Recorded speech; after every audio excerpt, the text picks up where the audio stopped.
Alright, so what the hell is going on here? No, literally, like, when they're in hell, what's going on? Because I legitimately can't tell.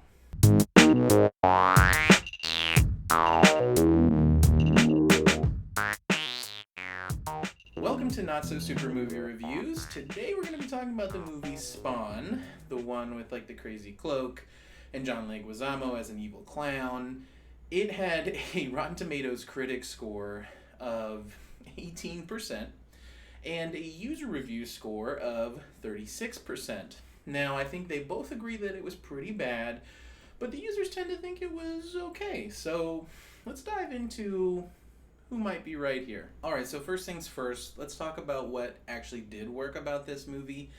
And the first thing is pretty minor, but I do think it's worth mentioning, which is just Spawn.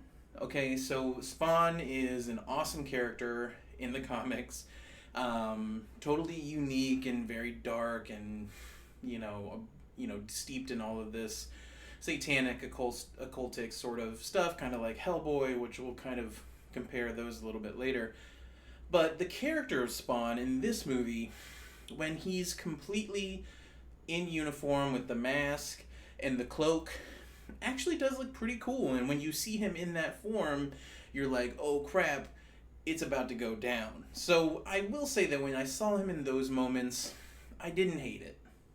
The second thing I think works is the Violator, which is the demonic clown played by John Leguizamo. Say what you will about the terrible lines and how repulsive the character might be, I do feel he was pretty effective at playing this demonic clown character who's supposed to be repulsive and terrible. And he's really the only character in this movie that feels like he's got any life to him. All the rest of them seem pretty stiff. So it's worth mentioning. It may not be a popular opinion, but I thought he did a pretty good job. Unfortunately, that is all the good things about this movie. Let's get into talking about what didn't work. And the first thing you got to talk about is the special effects. So I just don't think that in 1997, CGI was where it needed to be to do all of the things they tried to do. There's all these crazy scenes where, there's some practical effects, and I think where there are practical effects, they did an okay job of that, but they rely very heavily on CGI, and it's just not good enough for what they're trying to do. It takes you out of the movie time and time again. There are scenes where it's just not clear what's even happening because the CGI is so bad. Specifically, as I mentioned in the intro of the video, the final fight scene where he's in hell with Cagliostro, and what's even happening? I had to rewatch the scene to even kind of get a sense of what's happening. You just see fire and platforms, and the devil character looks terrible. I forget his name. All the little spawns and the effects are just noticeably bad.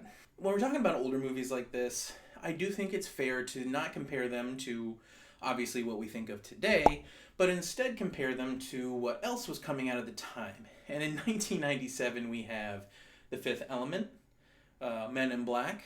We have Batman and Robin, which, say what you will about the movie, some of the practical effects and the CGI were actually very solid.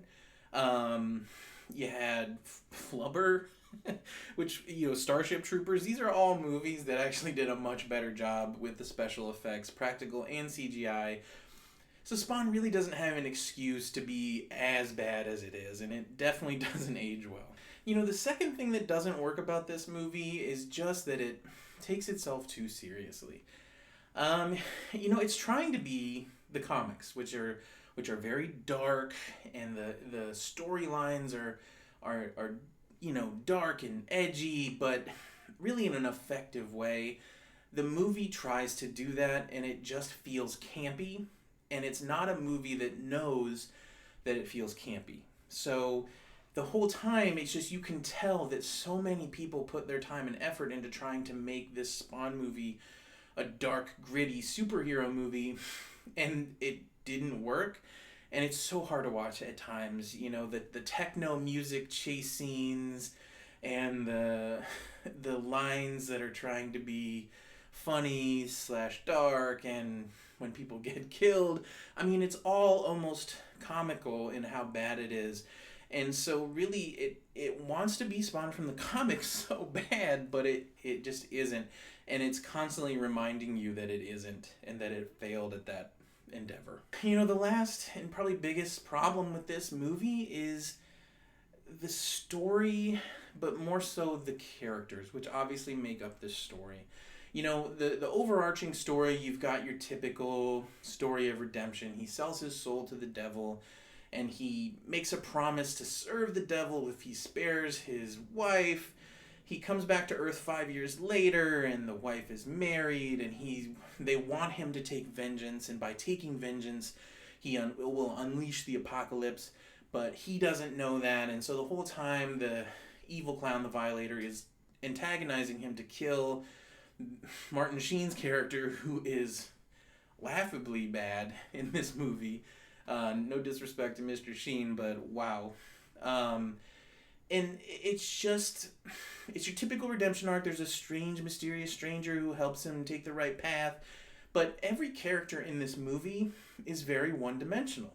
They have one role.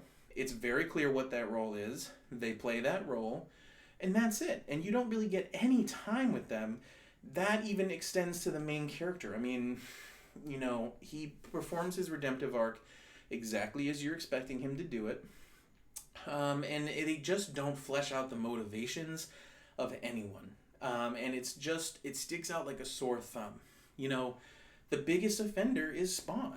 I mean, he's a ex-military. He gets double-crossed and killed and sent to hell as part of a deal. We learn about his wife, who, he does everything for her, and we learn about their relationship through just, seconds of flashbacks.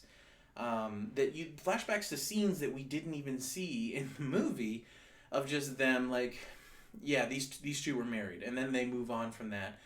And really, the lack of motivational exposition in this movie makes it so that even when somebody dies or somebody's in jeopardy, you're supposed to care because yes, that's his wife, or yes, that's his daughter. It was never really clear if it was his daughter or not. You don't know them very well. You just know them because that's what they are.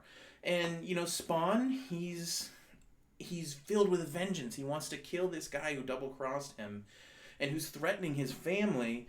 And the whole point of the movie is that he doesn't kill him, and that's how he kind of sticks it to the devil and to the Violator, is by not doing what they're expecting him to do with the help of this mysterious stranger who is never explained. Is he an angel? Is he another fallen demon? I don't know. they didn't tell me. The whole movie that the way he wins is by not killing, the main bad guy. And then he gets there and he doesn't do it. It's kind of like it's not as fun to take a journey when you can already see the end of the journey and the entire trail. And that's what this whole movie was. It was a journey to an ending that we already have seen before, and the journey itself wasn't all that exciting. So before we get into my final score for this movie, let's talk about a movie that actually did this better. So did what they were trying to do better, and that for me is Hellboy. So the original, the 2004. Now that's 7 years in the future, but every aspect that Spawn was trying to go for, Hellboy was trying to go for also, but did it well. It relied on practical effects. CGI was complementary, and it serviced the story. It relied on some darker elements. I mean, his name is Hellboy. He's from hell. And it relies on some of the same themes of Satanism and occultism, but those themes service the story. They're not there just to let you know that, ooh, this is a dark movie. They're there because it builds up the plot. It gives the contrast for what you think Hellboy's supposed to be and what he actually turns out to do very effectively. It focuses on the interactions of those characters. And because each one of those characters is fleshed out, you care when they're in danger, you care when they die, and you want to see them succeed. and you're afraid that they won't. And I think that that's where Spawn failed. With me, let's talk about who was right, the critics or the users. Honestly, on this movie, I have to go with the critics because it's the lowest one. The users, I could see if you're a huge Spawn fan that's seeing a lot of the familiar faces and characters. Again, the Violator and even Spawn himself, they looked great, and there were some small moments where it felt good, but for the most part, this movie just didn't age well.